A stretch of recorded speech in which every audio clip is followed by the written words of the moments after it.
Hello, Ginger Snaps. All right, so this truck, as you can see, blue is tackless. So yeah, old style gauge cluster. Check this out. One of our friends had a tack cluster.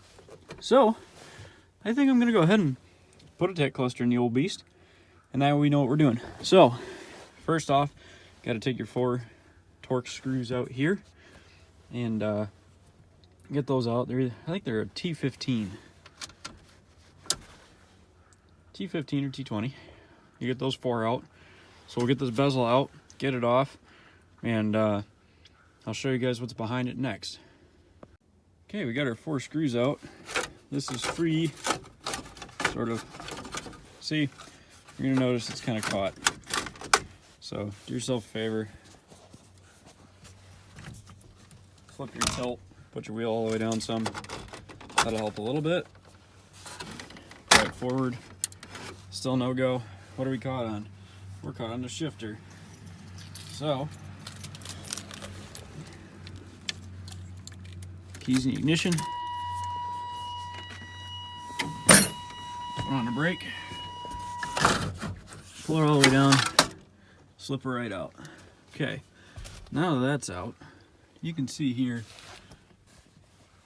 there's a 15 millimeter, or a 15, we're not working on the engine, working on the interior, 7 millimeter nut down in there, 7 millimeter here, 7 here, and a 7 here. So I'll grab the 7. If you want, you can take these ducts out, make a little more room. So we'll take that one out, and we'll go ahead and take this one out up here to remove the cassette holder out of the dash. And once we do that, I'll go ahead and slide this baby out and figure out where our Prindle tab goes. Since this is one of those things that not a lot of people show in videos, it actually slides over the steering column down underneath, which you can't see because the cluster's in the way. So we'll get these out, get that out, get those out, get the cluster out, and show you guys the next part. Okay, take a screw out of here. This duct comes right out. Look at that, we can get this stuff now. Over here, this guy, your little cassette holder, goes in like this. Got a screw here, 2 over there, and 1 at the bottom. Problem is, to get to the bottom screw, you have to take this out.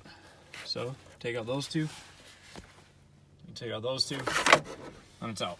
Okay, look at this. Cluster is free to fetch. So 1, 2,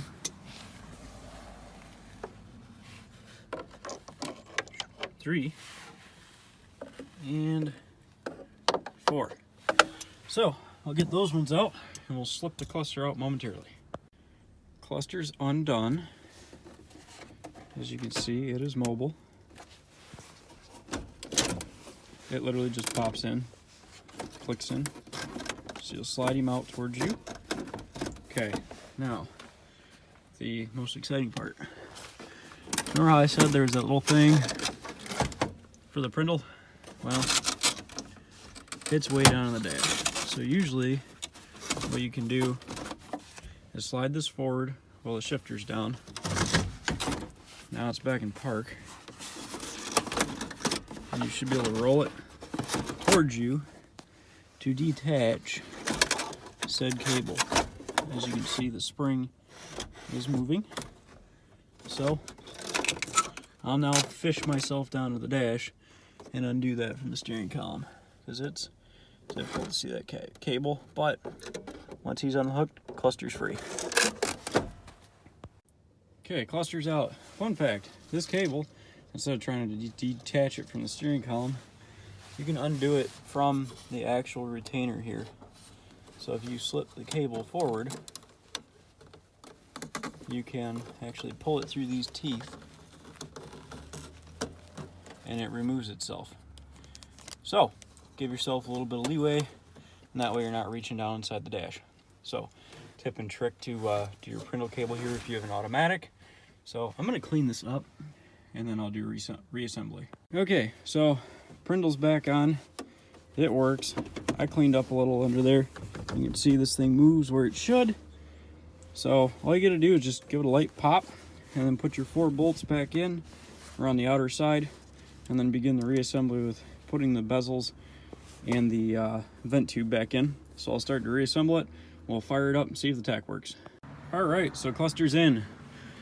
Cluster, vent, 2 screws, cassette holder, heater controls, all 4 bolts, boom, boom, boom, done.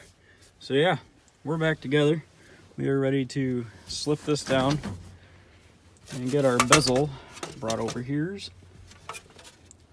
and set back down there. And that way we are ready to start here in a minute. So we'll put the bezel in, put our 4 screws in, and start the truck. And there we go, we have a tach cluster now.